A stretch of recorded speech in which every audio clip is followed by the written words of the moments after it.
তালের মালপোয়াটা বানানো যেমন তাড়াতাড়ি হয়ে যায়, খেতেও কিন্তু খুব সুন্দর হয়। একদম সহজ আর পারফেক্ট ভাবে দেখাবো কিভাবে বানাবেন।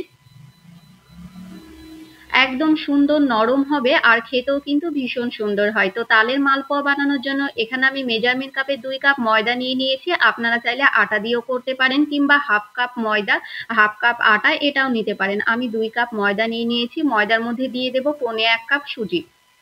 আমি 2 কাপ ময়দার জন্য 1.25 কাপ সুজি নিয়েছি। দিয়েছি হাফ টেবিল চামচ লবণ। লবণটা দিলে, মিষ্টির মধ্যে লবণ দিলে টেস্টের ব্যালেন্সটা খুব ভালো থাকে, খেতে ভালো লাগে। 1.25 কাপ দিয়ে দেব চিনি। মিষ্টিটা আপনাদের পছন্দ মতো দেবেন। আমি এখানে 1.25 কাপ চিনি দিয়েছি। 1.25 কাপ চিনিতেই কিন্তু পারফেক্ট মিষ্টিটা চলে এসেছিল। আর দিয়ে দেব 1 কাপ তালের পাল্প। তালের পাল্পটা আমি আগে থেকে বের করে রেখেছিলাম। মেজারমেন্ট গুলো ঠিক মতো দেবেন, তাহলে কিন্তু আপনাদের মালপোয়া একদম পারফেক্ট হবে। তালের পাল্পের সঙ্গে ফার্স্টে আমি খুব ভালো মতো করে ময়দাটাকে মিশিয়ে নেব, মানে ময়দাটাকে মেখে নেব। প্রথমেই কিন্তু জল কিংবা দুধ, আপনারা ব্যাটারটা যেটা দিয়ে গুলেন না কেন ফার্স্টে দেবেন না। ফার্স্টে কিন্তু তালের পাল্পটা দিয়ে খুব সুন্দর মতো করে মেখে নিতে হবে।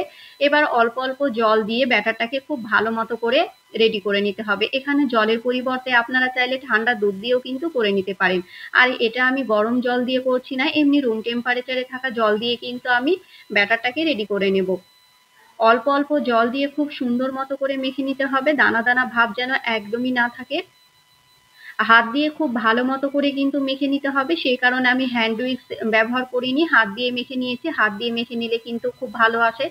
আমি ওই 2 থেকে 3 মিনিটের জন্য রেস্টে রেখেছিলাম, যেহেতু সুজি আছে একটু রেস্টে রাখলে কিন্তু খুব ভালো মতো সুজিটা ফুলে যায় আর ভালো মতো কিন্তু অ্যাক্টিভও হয়ে যায়। সে কারণে আমি ওই 5 মিনিট মতো রেস্টে রেখেছিলাম। 5 মিনিট পর আপনাদের ব্যাটারের ঘনত্বটা দেখিয়ে দিলাম, এইরকমই রাখতে হবে। এইদিকে আমি একটা কড়াইয়ে তেল বসিয়ে দিয়েছিলাম।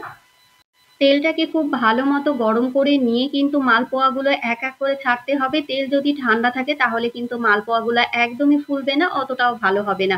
সে কারণে তেলটাকে খুব ভালো মতো গরম করে নিতে হবে। এবার গ্যাসের আঁচটা মিডিয়াম ফ্লেমে রেখে খুব সুন্দর মতো করে ভেজে নিতে হবে।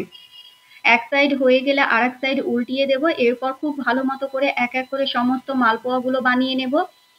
তালের এই মালপোয়া বানানো যেমন সহজ, খেতে কিন্তু ভীষণ ভালো হয়। যারা কোনোদিন তালের এই মালপোয়া বানায়নি তারাও কিন্তু আমার এই রেসিপি দেখলে বানিয়ে নিতে পারবেন। তো আমি এক এক করে সমস্ত মালপোয়াগুলো বানিয়ে নিয়েছিলাম।